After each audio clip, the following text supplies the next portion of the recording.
Eh bien, André Balthazar, ici présent, est né en janvier 1934. Il a été un enseignant pendant près de 35 ans. Il a créé, avec Paul Bury, dans les années 50, les éditions et les activités du Délibule. Il ne s'agissait pas uniquement d'éditions, mais aussi de tracts, de banquets, de manifestations diverses. Et voilà, il est père de 3 enfants, grand-père de 3 enfants, 5 enfants. Il perd la mémoire. Et il habite à la Louvière, dans une rue qui s'appelle rue Délibule. Un hommage peut-être que la ville nous a rendu.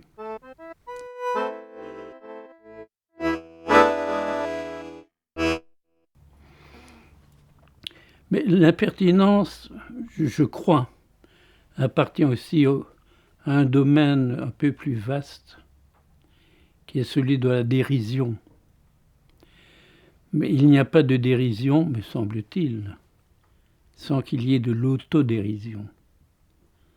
Se moquer des autres, c'est bien si on commence par se moquer soi-même. Il s'agit donc d'être aussi impertinent, c'est-à-dire d'avoir parfois un sourire un peu pointu, un peu agressif, à son égard et à l'égard des autres. C'est ce que nous avons essayé de faire au cours de l'existence du Délibule. C'est ce que nous avons tenté de faire, Bury et moi, pendant plus de 50 ans. Et les occasions furent nombreuses. Il y avait des sujets, disons, qui étaient plus tentants que d'autres. Et je pense notamment à l'académie ou aux académies, où il y a de la dérision, c'était de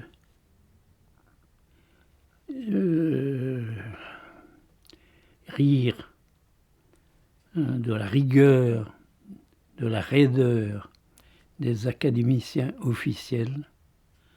L'autodérision, ce fut d'appeler notre maison une académie.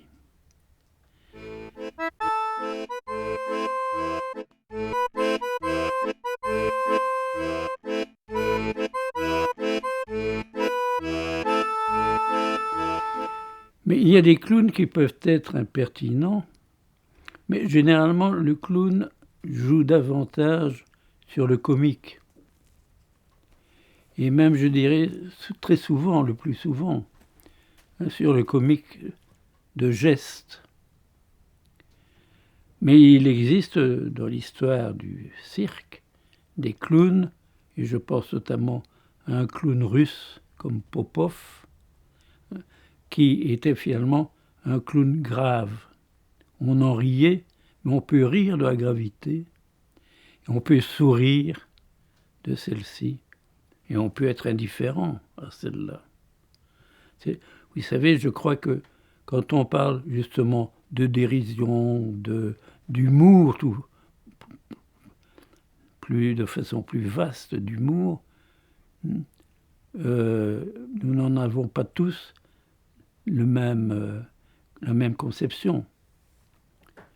Votre humour espagnol à vous, et j'apprécie beaucoup certains, même l'humour de Dali, je l'apprécie d'ailleurs plus quand il est humoreux que quand il se dit porteur de je ne sais quel message. Mais l'humour, donc, votre humour n'est pas le mien, probablement. Mais il peut se croiser, se rencontrer, s'échanger, s'apprendre.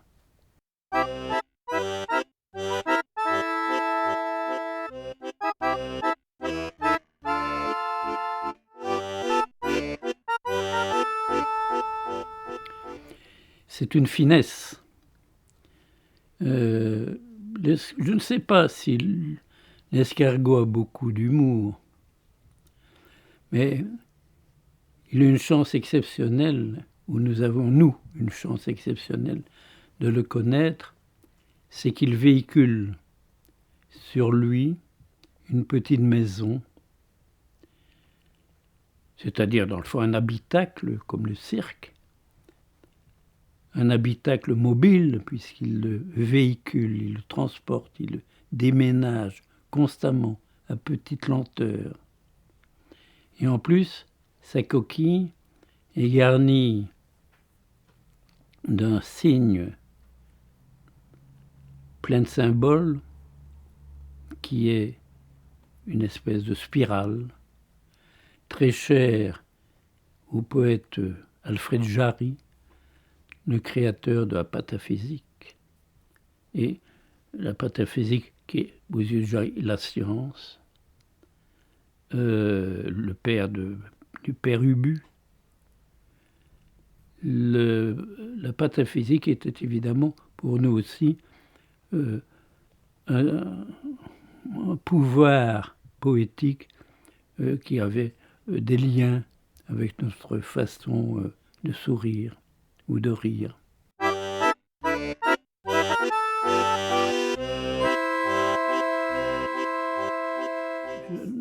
Je ne sais pas. Hein. Il y a quand même chez certains surréalistes des formes d'impertinence indiscutables.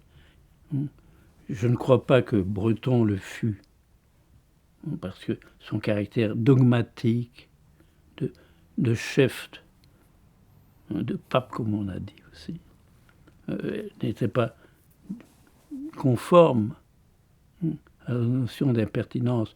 Mais si on prend par exemple Benjamin Péret, si on prend un certain nombre de poètes ou de peintres, indiscutablement dans la peinture de Magritte, il y a de l'impertinence, même si l'homme ne l'était pas a priori, physiquement, mais il était dans son art, dans son travail.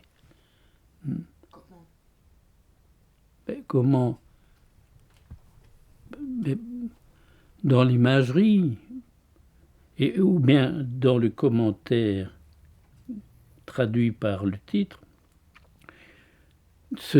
on vous peint une pipe, on écrit en dessous, ceci n'est pas une pipe. S'il n'y a pas un exemple d'impertinence comme celui-là, il n'y a pas d'impertinence. Quand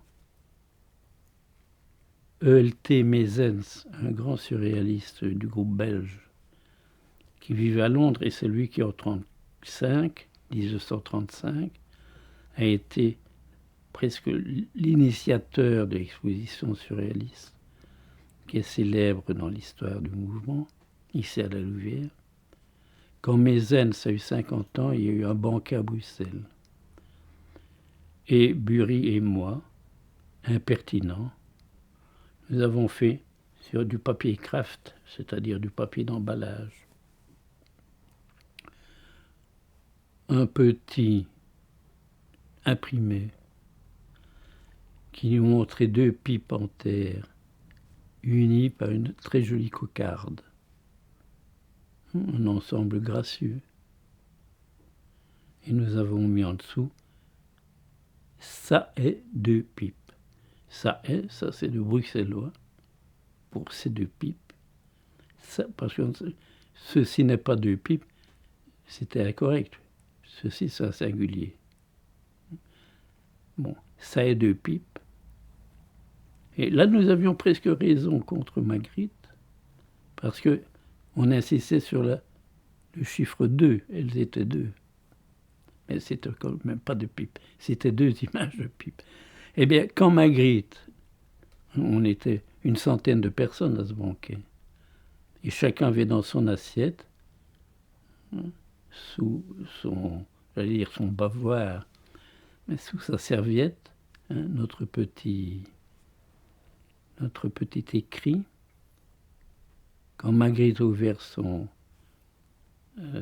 s'est installé et qu'il a vu, qu'il a découvert sur son assiette notre hommage, il s'est levé, il a pris son chien, son loulou blanc, il a pris sa femme et ils sont partis. Choqués, à vie. Nous étions devenus non plus des impertinents, mais des sauvages, des monstres. Au point que, un peu plus tard, nous rencontrons sur la grande place de Bruxelles Meysens. Qu'est-ce que vous avez fait à mon ami? On lui a rendu hommage. Ah, si c'était un hommage, c'est bravo, je vous félicite.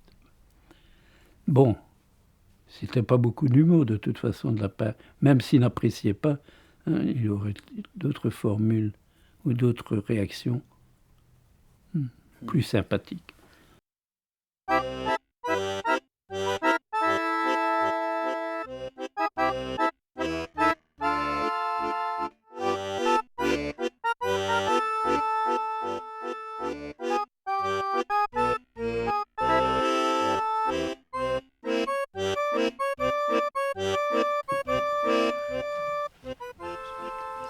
Son cachetier. Hein. Oui, hein. Okay.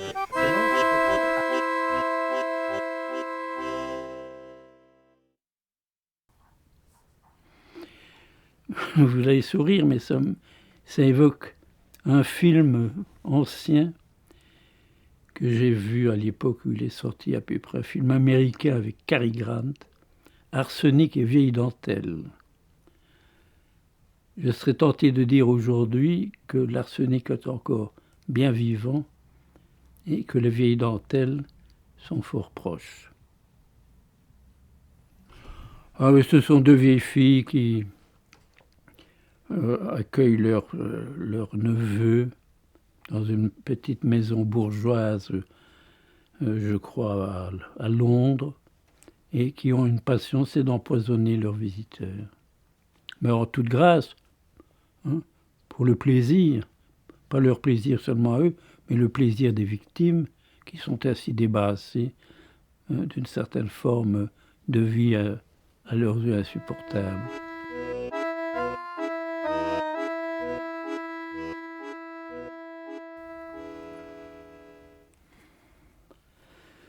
Vous savez, tout dépend.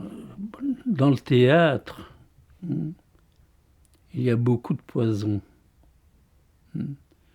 Dans Shakespeare, il coule. Et Lady Macbeth n'est pas la première. Et la mythologie en est pleine. Et même pour la philosophie, le poison est presque un outil. Pensons à Socrate, le pauvre. Mais le poison de Socrate n'est pas celui de la guerre de la Louvière. Voilà, on peut dire ça, on peut dire évidemment beaucoup d'autres choses sur le poison, parce que on constate que beaucoup de médicaments, par exemple, qui ont une fonction bien singulière, bien à eux, au départ, pouvaient être considérés justement comme des poisons. Et je ne dirais pas seulement les médicaments, mais aussi comme poison parfois les belles-mères.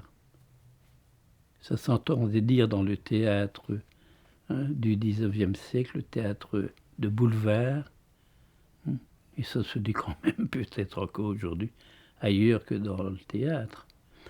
Mais dans la littérature, le poison fait partie. C'est un élément quand même qu'on retrouve très, très souvent exploité, plus ou moins déguisé. Mais le poison jouait beaucoup plus un rôle actif dans la littérature policière. Avant, aujourd'hui, c'est les armes. Le poison a peut-être une vertu que les autres armes n'a pas, c'est qu'il agit secrètement. Et même, il arrive aujourd'hui, quand on entend ou lit la presse, que le poison soit assimilé aussi à certains abus d'aliments. Je pense par exemple à l'alcool. C'est un poison. Il ne faut pas que ce soit de la ciguë, hein, pour que l'alcool soit un poison. On le dit. Même les alcooliques peuvent le dire, mais ils sont anonymes, les alcooliques anonymes. Mais je veux dire que le poison donc a quelque chose de secret, de troublant, parce que non seulement celui qui en est victime très souvent ne le remarque pas, ne le sait pas, et c'est lentement aussi qu'il est attaqué et finalement anéanti, hein, par cette sorte de drogue. L'adultère dans le couple, aux yeux, ça dépend d'ailleurs aussi des conceptions morales qu'on peut avoir. Mais c'est une forme de poison qui réduit le couple, finalement, à une certaine forme, le couple, hein, une forme plus ou moins d'assassinat. On parle de séparation.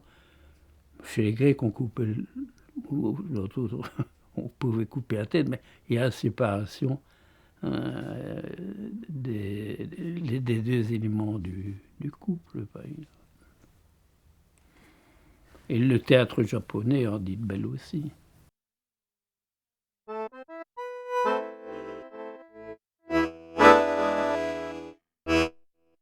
Voilà, vous me prenez un peu au dépourvu, et il n'y a rien de plus difficile que de définir un mot.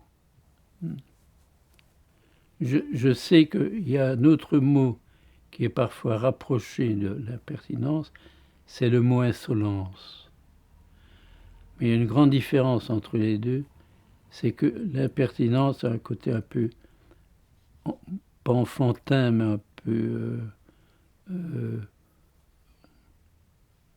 peu gentil, un peu naïf, alors que l'insolence a quelque chose de sévère, de provocateur, d'agressif.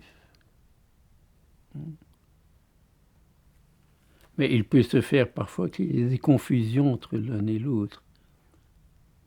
On peut être impertinent et être compris par celui à qui on s'adresse comme être insolent.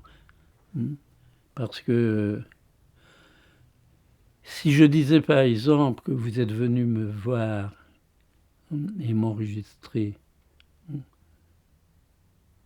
c'est impertinent. Me faire parler, c'est une forme d'impertinence. Si j'avais l'envie de ne rien dire et que je vous le refais sentir, je devenais insolent. Vous voyez, on est mal. Hein, l'équilibre est difficile.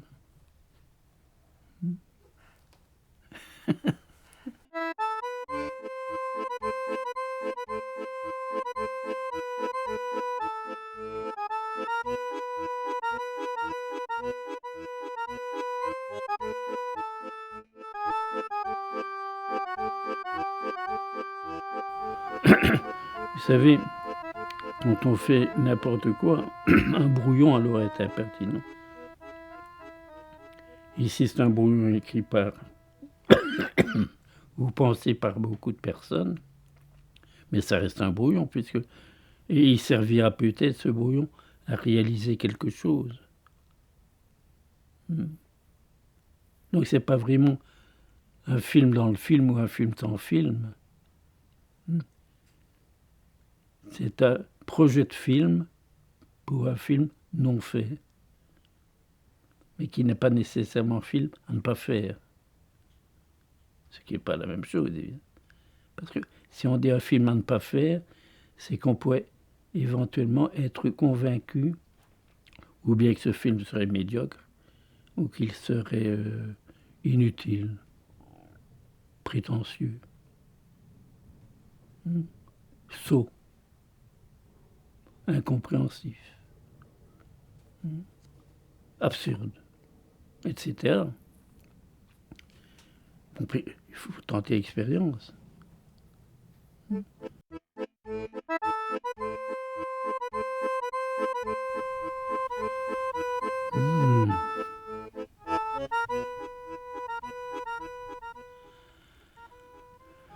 Oh, ce serait bien si on ne devait pas tomber dans la banalité du souvenir touristique, que ce soit un loup ou autre.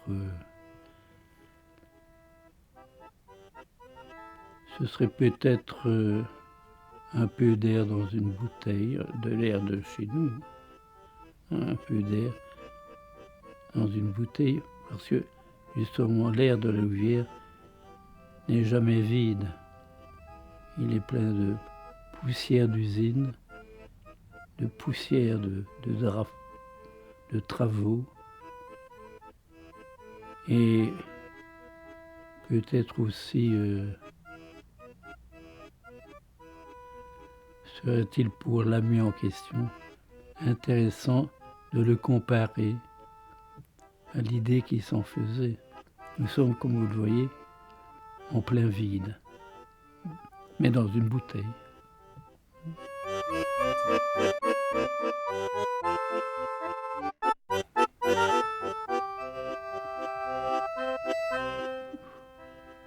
Un abonnement du Délibule.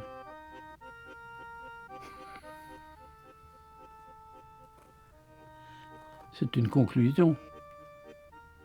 Une bonne conclusion. C'est bon. Ok, merci beaucoup. Merci aussi.